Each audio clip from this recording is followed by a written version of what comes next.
Okay students, ഇന്നത്തെ topic pressure measurement ആണ്. Next മൊഡ്യൂളാണ് നമുക്ക് പറയാൻ പോകുന്നത്. ഓക്കെ, അപ്പോൾ എന്താണ് വാട്ട് ഈസ് പ്രഷർ? എന്താണ് പ്രഷർ? നമ്മൾ ഓൾറെഡി ഒരുപാട് തവണ കേട്ടിട്ടുള്ള ഒരു വാക്കാണ് പ്രഷർ എന്നുള്ളത്. ഓക്കെ, പ്രഷർ എന്ന് പറഞ്ഞു കഴിഞ്ഞാൽ അതിൻ്റെ ശരിക്കുള്ള ഡെഫിനിഷൻ എന്ന് പറഞ്ഞു കഴിഞ്ഞാൽ amount of force excited on a surface per unit area. Okay, അതായത് ഒരു യൂണിറ്റ് ഏരിയ, ഒരു പർട്ടിക്കുലർ ഏരിയയിൽ അനുഭവപ്പെടുന്ന ഫോഴ്സിനെയാണ് നമ്മൾ പ്രഷർ എന്ന് വിളിക്കുന്നത്. ഇപ്പോൾ ഇവിടെ പ്രഷർ എന്ന് പറഞ്ഞു കഴിഞ്ഞാൽ, ഇപ്പോൾ ഫോർ എക്സാമ്പിൾ ഞാനൊരു ചുമരിൽ ഒരു ആണി ചുറ്റിലും കൊണ്ട് അടിക്കുകയാണ്. അപ്പോൾ ഈ ആണിയുടെ ആ ഒരു പർട്ടിക്കുലർ പാർട്ടിൽ മാത്രമാണ് നമ്മൾ ആ ഫോഴ്സ് കൊടുക്കുന്നത് അടിക്കുമ്പോൾ, ചുറ്റിലുകൊണ്ട് അടിക്കുമ്പോൾ. ഇതിനെയാണ് നമ്മൾ ശരിക്കും പറഞ്ഞാൽ പ്രഷർ എന്ന് വിളിക്കുന്നത്. ഓക്കെ, ഇവിടെ ഒരു വേർഡ് കാണുന്നുണ്ട്, ത്രസ്റ്റ് എന്ന് പറഞ്ഞൊരു വേർഡ്. ത്രസ്റ്റ് എന്ന് പറഞ്ഞു കഴിഞ്ഞാൽ വേറെ ഒന്നുമല്ല, സർഫസിൽ അനുഭവപ്പെടുന്ന ബലത്തിനെയാണ് ത്രസ്റ്റ് എന്ന് വിളിക്കുന്നത്. ഒരു ലിക്വിഡിൻ്റെ സർഫസ് എന്ന് പറയുന്നതിന് ഏറ്റവും മേലത്തെ ആ ലെയർ, അതിൽ അനുഭവപ്പെടുന്ന ബലത്തിനെയാണ് നമ്മൾ ത്രസ്റ്റ് എന്ന് വിളിക്കുന്നത്. ഓക്കെ, അപ്പോൾ പ്രഷർ എന്ന് പറയുമ്പോൾ യൂണിറ്റ് ഏരിയയിൽ അനുഭവപ്പെടുന്ന force. Okay, the amount of force excited on a surface per unit area is defined as pressure. Okay, ഇനി പ്രഷറിൻ്റെ ഫോർമുല എന്താണ്? പ്രഷറിൻ്റെ formula P = thrust by area. Okay, P = thrust by area. ചില text ബുക്കുകളിൽ അല്ലെങ്കിൽ ചിലയിടത്ത് നമ്മളിങ്ങനെ പ്രഷർ P = F/A എന്നും പറയാറുണ്ട്. അതായത് F എന്ന് പറയുന്നത് ഫോഴ്സാണ്, A എന്ന് പറയുന്നത് ഏരിയയാണ്. ഓക്കെ, അപ്പോൾ പ്രഷർ എന്ന് പറയുന്നത് force divided by area. Okay, അല്ലെങ്കിൽ thrust divided by area. Okay, ഇനി SI unit is Pascal.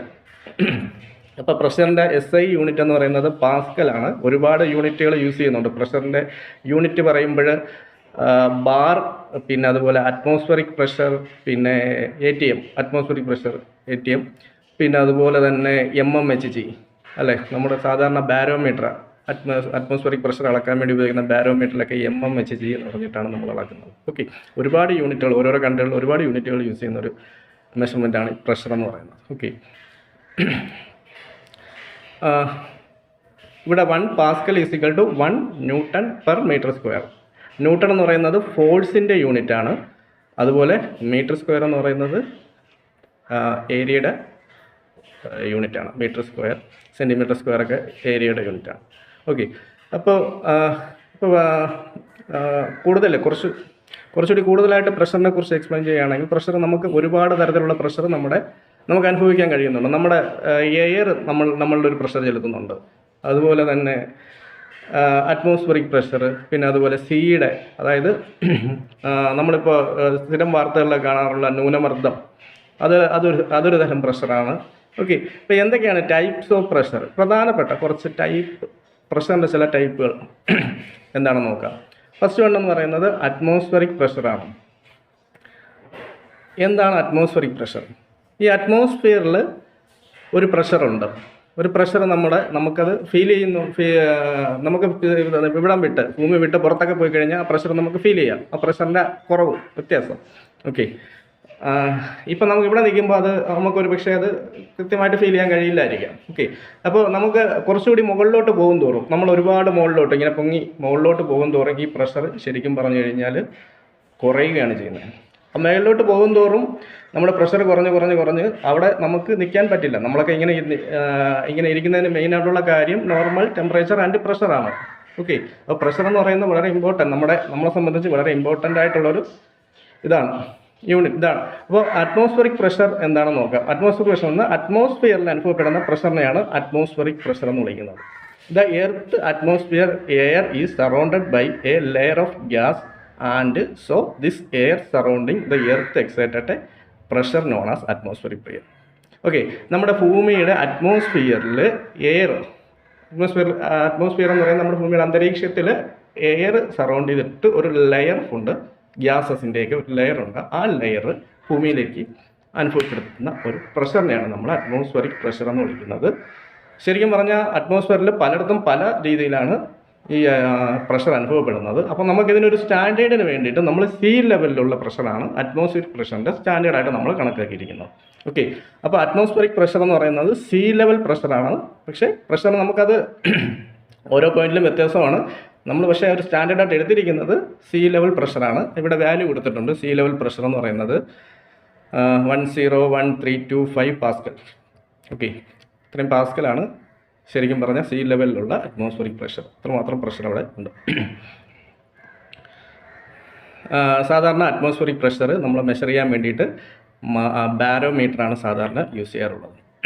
Okay, അപ്പോൾ അറ്റ്മോസ്ഫിയർ പ്രഷർ മെഷർ ചെയ്യാൻ ഉപയോഗിക്കുന്ന ഉപകരണം, ഇൻസ്ട്രുമെൻറ്റ് ഏതാണെന്ന് ചോദിച്ചാൽ അത് ബാരോമീറ്ററാണ്.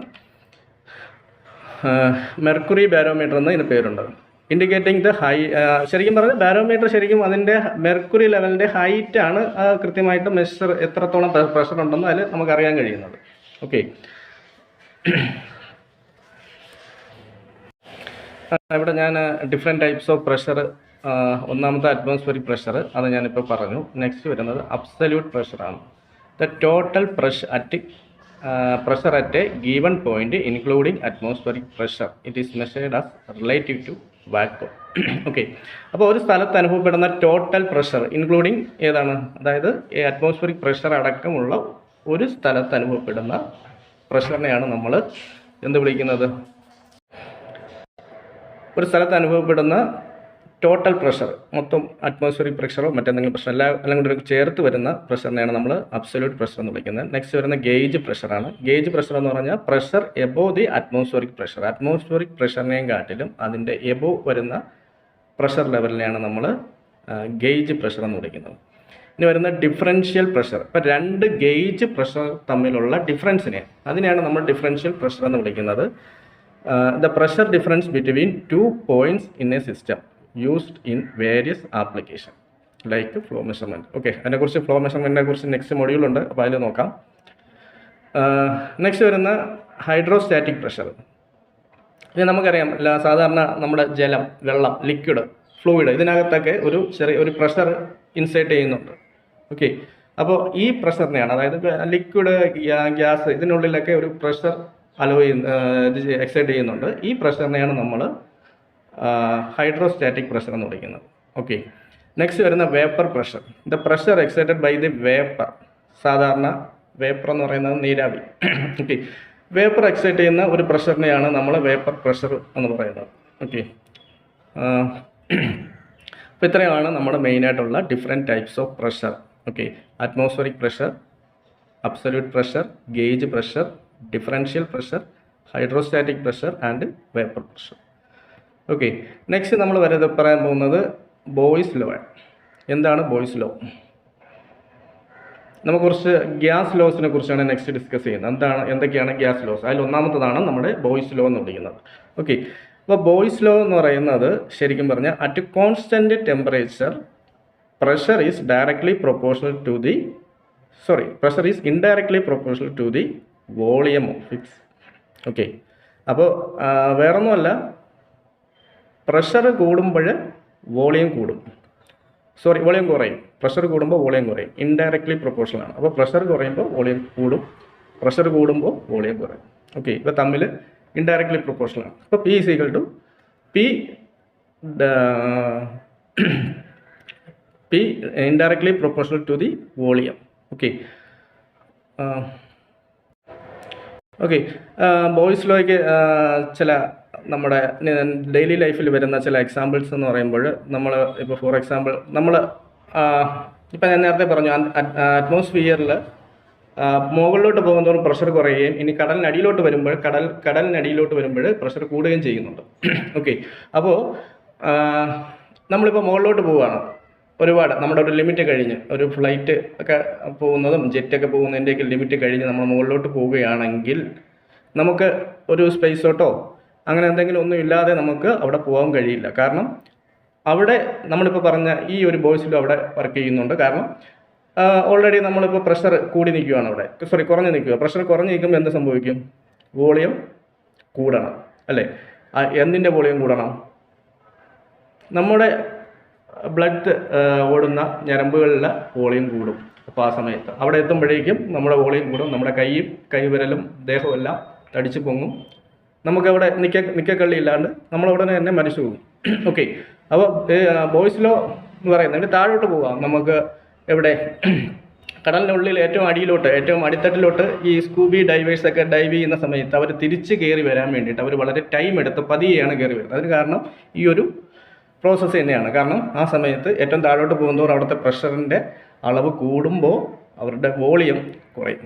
ഓക്കെ, ഒട്ടുമിക്ക ചില സമയങ്ങളിലൊക്കെ കടലിൽ മീനുകൾ ഇങ്ങനെ ചത്തു പൊങ്ങുന്നതിന് കാരണം ഒരുപക്ഷെ എന്താണ് ഈ ഒരു വ്യത്യാസം കൊണ്ട് തന്നെയാണ്, ഈ പ്രഷർ വ്യത്യാസം കൊണ്ട് തന്നെയാണ്. ഓക്കെ, അപ്പോൾ ബോയ്സ് ലോ എന്ന് പറയുന്നത് മെയിനായിട്ട് ഓർത്തിരിക്കുക, പ്രഷർ ഈസ് ഇൻഡയറക്ട്ലി പ്രൊപ്പോർഷണൽ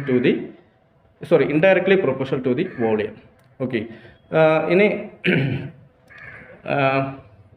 ഇതിന് 2 ഗ്യാസുകൾ നമ്മളിപ്പോൾ എടുക്കുകയാണ്, 2 ഗ്യാസുകൾ. ഓക്കെ, ഫോർ എക്സാമ്പിൾ ഒന്ന് ഹൈഡ്രജൻ, ഒന്ന് ഓക്സിജൻ. ഈ 2 ഗ്യാസുകൾ എടുക്കുകയാണെങ്കിൽ ഇതിൻ്റെ ബോയ്സ് ലോ ഉപയോഗിച്ച് നമുക്കിതിൻ്റെ ഒരു റിലേഷൻ ഉണ്ടാക്കിയെടുക്കാം. അതായത് ഒന്നാമത്തെ ഗ്യാസിൻ്റെ പ്രഷറും ഒന്നാമത്തെ ഗ്യാസിൻ്റെ വോളിയവും ഈക്വൽ ടു രണ്ടാമത്തെ ഗ്യാസിൻ്റെ പ്രഷറും രണ്ടാമത്തെ ഗ്യാസിൻ്റെ വോളിയത്തിനും ഈക്വൽ ആയിരിക്കും. അപ്പോൾ ഇതാണ് ശരിക്കും അതിൻ്റെ ഒരു mathematical expression. P1 V1 is equal to P2 V2. Okay,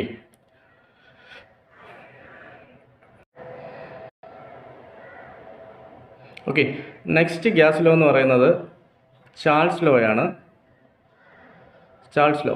okay, ഇപ്പോൾ ചാൾസ് ലോ ശരിക്കും സയൻറ്റിസ്റ്റിൻ്റെ പേരാണ്. ചാൾസ് ലോ ഒരു ഫ്രഞ്ച് സയൻറ്റിസ്റ്റാണ് ചാൾസ് ലോ കൊണ്ടുവന്നത്, ജാക്കസ് ചാൾസ്. ഓക്കെ, അപ്പോൾ എന്താണ് ചാൾസ് ലോ? നമ്മൾ നേരത്തെ ബോയ്സ് ലോ പറഞ്ഞു, at constant temperature pressure is indirectly proportional to the volume. Okay, ഇവിടെ അറ്റ് കോൺസ്റ്റൻറ്റ് പ്രഷർ. ഓക്കെ, ഇവിടെ ചാൾസ് ലോയുടെ കാര്യത്തിൽ അറ്റ് കോൺസ്റ്റൻറ്റ് പ്രഷർ, ബോയ്സ് ലോയിലാണെങ്കിൽ നമ്മൾ കോൺസ്റ്റൻറ്റ് ടെമ്പറേച്ചർ ആയിരുന്നു അവിടെ. ഇവിടെ കോൺസ്റ്റൻറ്റ് പ്രഷർ. എന്താണ് കോൺസ്റ്റൻറ്റ് പ്രഷർ എന്ന് പറയുന്നത്? പ്രഷർ മാറുന്നില്ല, കോൺസ്റ്റൻ്റ് ആയിട്ട് തന്നെ നിൽക്കുന്നു. അത്തരത്തിലുള്ള അവസ്ഥയിൽ the temperature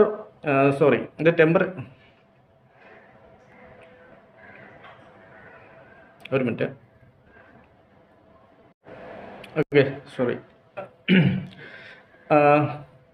okay, Charles law എന്ന് പറയുന്നത് at constant pressure temperature is directly proportional to the volume. Okay, temperature വോളിയത്തിന് ഡയറക്ട്ലി പ്രൊപ്പോർഷണൽ ആണ്. എന്ന് പറഞ്ഞാൽ ടെമ്പറേച്ചർ കൂടുമ്പോൾ വോളിയം കൂടും, ടെമ്പറേച്ചർ കുറയുമ്പോൾ വോളിയം കുറയും.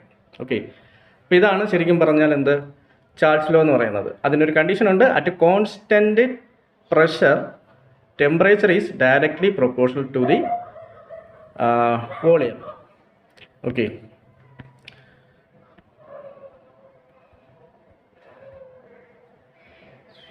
നമുക്കറിയാം ഇതിൽ ടെമ്പറേച്ചർ എപ്പോഴും എന്തായിരിക്കണം? കെൽവിനിലായിരിക്കണം. ഓക്കെ, ടെമ്പറേച്ചറിൻ്റെ യൂണിറ്റും കാര്യങ്ങളും നെക്സ്റ്റ് ടെമ്പറേച്ചർ മൊഡ്യൂൾ എന്ന് പറഞ്ഞൊരു ടോപ്പിക് ഉണ്ട്, അതിൽ നോക്കാം. ഇപ്പോൾ ടെമ്പറേച്ചർ എപ്പോഴും കെൽവിൻ സ്കെയിലിലായിരിക്കണം. കെൽവിൻ എന്ന് പറഞ്ഞാൽ ടെമ്പറേച്ചറിൻ്റെ യൂണിറ്റ് ആണ്. നമുക്കറിയാം 0 ഡിഗ്രി കെൽവിൻ എന്ന് പറഞ്ഞത് 0 ഡിഗ്രി സെൻറ്റിഗ്രേഡ് എന്ന് പറയുന്നത് 273 കെൽവിനാണ്. ഓക്കെ, അതിനെക്കുറിച്ച് നമുക്ക് ടെമ്പറേച്ചർ മെഷർമെൻ്റ് ഉണ്ട്, അപ്പോൾ അടുത്ത മൊഡ്യൂളിൽ നമുക്ക് നോക്കാം. ഓക്കെ, അപ്പോൾ ഇതിലൊരു കണ്ടീഷൻ എന്ന് പറഞ്ഞാൽ ടെമ്പറേച്ചർ കെൽവിനിലായിരിക്കണം. ഓക്കെ, ഇനി നമ്മുടെ ഡെയിലി ലൈഫിൽ നമ്മുടെ ചാൾസ് ലോയ്ക്കുള്ള എക്സാമ്പിൾ എന്ന് പറയുന്നത് നമ്മൾ ഇപ്പോൾ ഓൾറെഡി അറിയാം, നമുക്കൊരു ബലൂൺ ഇങ്ങനെ ഊതി പെരുപ്പിച്ചിട്ട് നല്ല രീതിയിൽ പെരുപ്പിച്ചതിന് ശേഷം നമ്മളൊരു ഫ്രീസറിനകത്ത് കൊണ്ട് വെച്ച് കഴിഞ്ഞാൽ കുറച്ച് കഴിയുമ്പോൾ ബലൂണ് ഷ്രിങ്കായിട്ടിരിക്കുന്ന കാണാൻ കഴിയും. അപ്പോൾ അതിന് കാരണം ഇതേ സെയിം തന്നെയാണ്. ടെമ്പറേച്ചർ കൂടുമ്പോൾ വോളിയം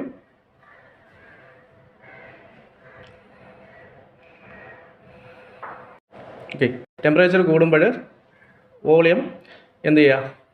ടെമ്പറേച്ചർ കൂടുമ്പോൾ വോളിയം കുറയുന്നു. ഓക്കെ,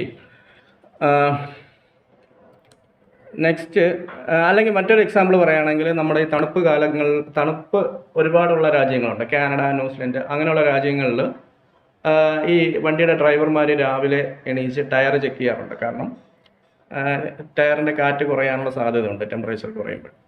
ടെമ്പറേച്ചർ കുറയുമ്പോൾ വോളിയം കുറയുന്നു. Temperature directly proportional to the volume. Okay,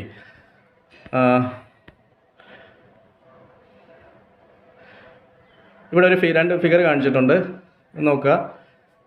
ഇതിൽ as a container of a confined gas is heated, its molecule increase in kinetic energy and push the movable piston outward. Okay, ഇവിടെ നമ്മുടെ ഒരു temperature കൂടിക്കൊണ്ട് വരുന്നതിനനുസരിച്ച് ഈ liquid അതിൻ്റെ pressure കൂടി മുകളിലോട്ട് പൊങ്ങുന്നത് കാണാം. കണ്ടോ? അതിൻ്റെ വോളിയം ഇൻക്രീസ് ചെയ്യുകയാണ്. ഓക്കെ, ഇവിടെ ടെമ്പറേച്ചർ കൂടുതലോട്ട് വരുന്നതിനനുസരിച്ച് അതിൻ്റെ എന്താ പറയുക, അതിൻ്റെ വോളിയം കൂടി വരുന്നതായിട്ട് കാണാം. ഓക്കെ, നമ്മുടെ എന്താ പറയുക, നമ്മുടെ ഈ ഹൈഡ്രജൻ ബലൂണ് ഹീറ്റ് ഉപയോഗിച്ചിട്ട് പൊങ്ങി അത്തരത്തിലുള്ള ഇതൊക്കെ ശരിക്കും പറഞ്ഞാൽ ചാൾസ് ലോയിലാണ് വർക്ക് ചെയ്യുന്നത്. Okay, mathematically direct relationship of Charles law can be represented by the following equation: V/T = K. Okay, V എന്ന് പറയുന്നത് വോളിയമാണ്, T എന്ന് പറയുന്നത് ടെമ്പറേച്ചറാണ്, K എന്ന് പറയുന്നത് ഒരു കോൺസ്റ്റൻ്റ് ആണ്. അപ്പോൾ ഏതൊരു ഗ്യാസ് എടുത്താലും V/T എന്ന് പറയുന്നത് കോൺസ്റ്റൻ്റ് ആയിരിക്കും. ഓക്കെ, അതിൻ്റെ ഗ്രാഫാണ് ഇവിടെ തന്നിരിക്കുന്നത്. നമ്മുടെ എക്സ് ആക്സിസിൽ ടെമ്പറേച്ചറും വൈ ആക്സിസിൽ വോളിയമാണ് കൊടുത്തിരിക്കുന്നത്. അപ്പോൾ ഇവിടെ കണ്ടോ, വോളിയം കൂടുന്നതിനനുസരിച്ച് ടെമ്പറേച്ചർ കൂടുന്നു. അപ്പോൾ അത് ഗ്രാഫ് എപ്പോഴും വരുന്നത് 0 എന്ന് സ്റ്റാർട്ട് ചെയ്യുന്ന ഒരു സ്ട്രെയിറ്റ് ലൈൻ ഓക്കെ അതായിരിക്കും.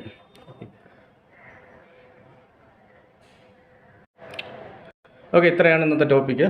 ഇനി നമുക്ക് നെക്സ്റ്റ് ക്ലാസ്സിൽ ഡിസ്കസ് ചെയ്യാം.